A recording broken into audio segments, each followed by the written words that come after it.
എല്ലാവർക്കും സിമീസ് food corner എന്ന YouTube ചാനലിലേക്ക് സ്വാഗതം. ഇന്ന് ഞാൻ ഇവിടെ ഉണ്ടാക്കിയെടുക്കുന്നത് കട്ട്ലേറ്റാണ്. ഈ കട്ട്ലേറ്റിന് ഒരു പ്രത്യേകതയുണ്ട് കേട്ടോ. ചീര വെച്ചാണ് ഞാൻ ഈ കട്ട്ലേറ്റ് ഉണ്ടാക്കിയെടുക്കുന്നത്. ചീര കഴിക്കാൻ മടിയുള്ള കുഞ്ഞുങ്ങൾക്കും വലിയവർക്കും വളരെ ഇഷ്ടത്തോടുകൂടി കഴിക്കാൻ പറ്റുന്ന അടിപൊളി ടേസ്റ്റിലൊരു കട്ട്ലേറ്റാണിത്. വളരെ എളുപ്പത്തിൽ നമുക്കിത് ഉണ്ടാക്കിയെടുക്കാനും പറ്റും. നമുക്ക് എങ്ങനെ ഈ കട്ട്ലേറ്റ് ഉണ്ടാക്കുന്നത് നോക്കിയാലോ. ചീര കട്ട്ലേറ്റിന് വേണ്ടി ഇവിടെ ചീര എടുത്തിട്ടുണ്ട്. ചീരയുടെ ഇതുപോലത്തെ തണ്ടെടുക്കാൻ പാടില്ല. ഈ രീതിയിലുള്ള ഇല മാത്രം വേണം എടുക്കാനായിട്ട്. ഇതിന് ചെറുതായിട്ട് അരിഞ്ഞെടുത്തുകൊണ്ട് വരാം. ചീര ഞാൻ ഇവിടെ അരിഞ്ഞെടുത്തുകൊണ്ട് വന്നിട്ടുണ്ട്. ചീര ഇങ്ങനെ എടുക്കുന്ന ടൈമിൽ 2 പിടി ചീരയാണ് ഞാനിവിടെ അരിഞ്ഞെടുത്തുകൊണ്ട് വന്നിരിക്കുന്നത്. ഇതിലേക്ക് 2 മീഡിയം സവാള, 1 പച്ചമുളക്, നല്ല എരിവുള്ള പച്ചമുളകാണ്, ചെറിയൊരു കഷ്ണം ഇഞ്ചി, 4 അല്ലി വെളുത്തുള്ളി, ഇത്ര എടുത്തിട്ടുണ്ട്. ഇത് ചെറുതായിട്ട് അരിഞ്ഞെടുത്തുകൊണ്ട് വരാം. ഞാൻ ഗ്യാസ് സ്റ്റൗവിൽ ഒരു പാത്രം വെച്ച് കൊടുത്തിട്ടുണ്ട്. പാത്രം ചൂടായി വരുമ്പോൾ ഒരു 2 ടേബിൾ സ്പൂൺ എണ്ണ ഒഴിച്ച് കൊടുക്കാം.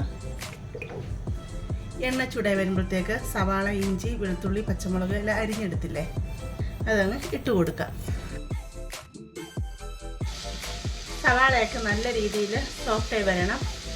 പെട്ടെന്ന് വഴണ്ട് വരാനായിട്ട് ശകലം ഉപ്പ് ഇട്ട് കൊടുക്കാം. അപ്പോൾ നല്ലതായിട്ട് നമുക്കിതിനെ ഒന്ന് വഴറ്റിയെടുക്കാം. സവാള ഇവിടെ വഴണ്ട് വന്നിട്ടുണ്ട്. ഇതിലോട്ട് അരിഞ്ഞ് വെച്ചിരിക്കുന്ന ചീര അങ്ങിട്ട് കൊടുക്കാം. ഉള്ളിയുമായിട്ട് ഇതിനെ അങ്ങ് മിക്സ് ചെയ്യാം. സവാള നല്ലതായിട്ടൊന്ന് വെന്ത് വരണം. നമുക്കിത് അടച്ച് വെച്ച് ഒരു 5 മിനിറ്റ് അതിനൊന്ന് വേവിച്ചെടുക്കാം. ചീരയൊക്കെ നല്ലതായിട്ട് വാടി വന്നിട്ടുണ്ട്.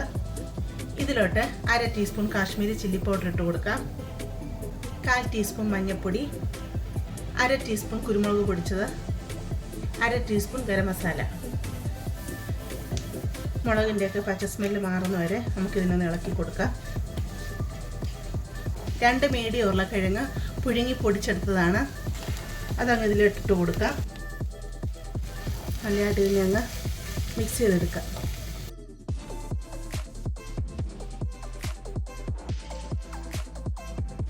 3 ബ്രെഡ് പൊടിച്ചെടുത്തതാണ്, അതും കൂടി ഇതിലോട്ടങ്ങ് ഇട്ട് കൊടുക്കാം. തീ അങ്ങ് ഓഫ് ചെയ്യാമേ. ഇത് നല്ലതായിട്ട് അങ്ങ് മിക്സ് ചെയ്തെടുക്കാം. ബ്രെഡ് ഇട്ട് കൊടുക്കുക എന്ന് പറഞ്ഞു കഴിഞ്ഞാൽ ഇതിലിപ്പോൾ വെള്ളത്തിൻ്റെ അംശങ്ങളൊക്കെ കാണുമല്ലോ. നമ്മൾ ബ്രെഡ് ഇട്ട് കൊടുക്കുമ്പോഴത്തേക്ക് ഇതിൽ വെള്ളത്തിൻ്റെ അംശമെല്ലാം ഉണ്ടെങ്കിൽ ബ്രെഡ് അങ്ങ് വലിച്ചെടുക്കും. അപ്പോൾ നല്ലതായിട്ട് ഇത് ടൈറ്റായി കിട്ടും. അപ്പോൾ നമുക്ക് നല്ല ഷേപ്പിൽ നമുക്ക് കട്ട്ലേറ്റ് പിടിച്ചെടുക്കാൻ പറ്റും.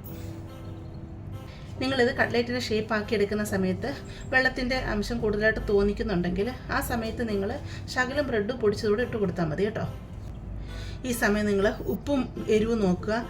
എരിവ് കുറവുണ്ടെന്നുണ്ടെങ്കിൽ ശകലം കുരുമുളക് പൊടി ഇട്ട് കൊടുക്കുക. അതുപോലെ ആവശ്യത്തിനുള്ള ഉപ്പ് ഇട്ട് കൊടുക്കുക. ഇപ്പോൾ ഇത് അത്യാവശ്യം നല്ല രീതി ടൈറ്റായിട്ട് തന്നെയാണ് ഇരിക്കുന്നത്. ഇനി ഇതൊന്ന് തണുത്ത് വരട്ടെ. തണുത്ത് വന്നു കഴിയുമ്പോൾ നമുക്കിത് കട്ട്ലേറ്റിൻ്റെ ഷേപ്പാക്കി എടുക്കാം. കട്ട്ലേറ്റിൻ്റെ കൂട്ടിവിടെ തണുത്ത് വന്നിട്ടുണ്ട്. നമുക്കിനി ഇതിനെ ഷേപ്പാക്കി എടുക്കാം.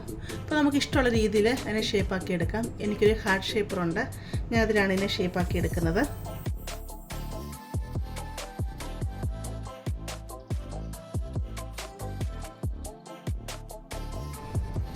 നല്ല രീതിയിൽ ഷേപ്പായി കിട്ടിയിട്ടുണ്ട്. ഇവിടെ ഞാൻ 2 ടേബിൾ സ്പൂൺ മൈദയും 1 ടേബിൾ സ്പൂൺ കോൺഫ്ലോറും ശകലം ഉപ്പും കൂടി ഇട്ട് അത് വെള്ളം ഒഴിച്ച് ഈ രീതിയിൽ ലൂസാക്കി ഒരു മാവ് പോലെ കലക്കിയെടുത്തിട്ടുണ്ട്. ഇതിന് പകരം നിങ്ങൾക്ക് മുട്ട വേണമെങ്കിലും ഇതുപോലെ നല്ലതായിട്ട് ബീറ്റ് ചെയ്തെടുക്കാവുന്നതാണ്. ഇതിലോട്ട് കട്ട്ലേറ്റ് അങ്ങ് മുക്കി കൊടുക്കാം. ബ്രെഡ് പൊടിച്ചെടുത്തിട്ടുണ്ട്, അതിലോട്ട് നമുക്കിതിനെ അങ്ങ് മുക്കിയെടുക്കാം. അപ്പം നിങ്ങൾക്ക് എത്ര വേണമെങ്കിലും ഇതുപോലെ റെഡി ആക്കിയിട്ട് ഫ്രീസറിൽ സൂക്ഷിക്കാവുന്നതാണ് കേട്ടോ. നിങ്ങളത് എടുക്കുന്ന ടൈമിൽ ഒരു 10 മിനിറ്റ് മുമ്പ് എടുത്ത് വെളിയിൽ വെച്ചാൽ മതി. എന്നിട്ട് നിങ്ങൾക്കത് എണ്ണയിൽ വറുത്തെടുക്കാം. കട്ട്ലേറ്റ് എല്ലാം ഇവിടെ ഞാൻ റെഡി ആക്കിക്കൊണ്ട് വന്നിട്ടുണ്ട്. നമുക്കിതിനെ വറുത്തെടുക്കാം.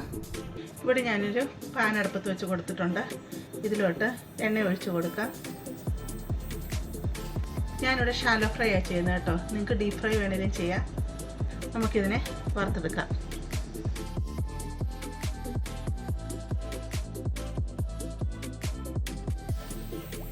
കട്ട്ലേറ്റിൽ വേകാനായിട്ടൊന്നുമില്ലല്ലോ, ഓൾറെഡി നമ്മൾ ചീരയെല്ലാം വേവിച്ചെടുത്തതാണ്.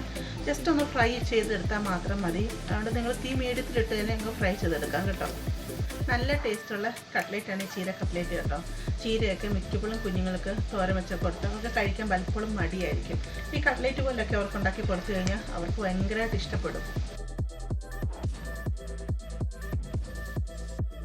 അങ്ങനെ കട്ട്ലേറ്റുകളൊക്കെ ഇവിടെ റെഡിയാക്കി എടുത്തിട്ടുണ്ട്. എണ്ണയിൽ നിന്ന് നമുക്കിതിനെ അങ്ങ് മാറ്റാം.